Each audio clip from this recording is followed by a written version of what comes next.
জানো তো, মাঝে মাঝে নিজেকে খুব লাকি মনে হয়।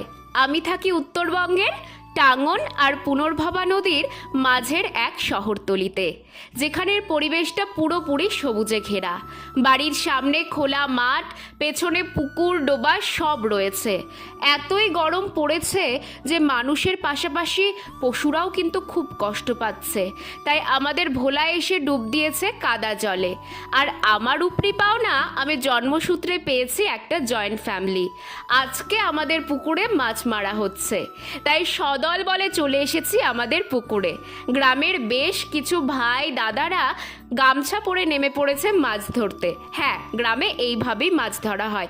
আমারও ইচ্ছে করছে, কিন্তু না বাবা, যাওয়া যাবে না। মায়ের পিটন এড়াতে গেলে এটা করতেই হবে। এই যে এখানে বেশ কিছু শোল মাছ ধরে ফেলেছে, এরই মধ্যে একটা বেরিয়েও গেছে। এরপর কি কি করলাম তার জন্য নেক্সট পার্টটা আসছে।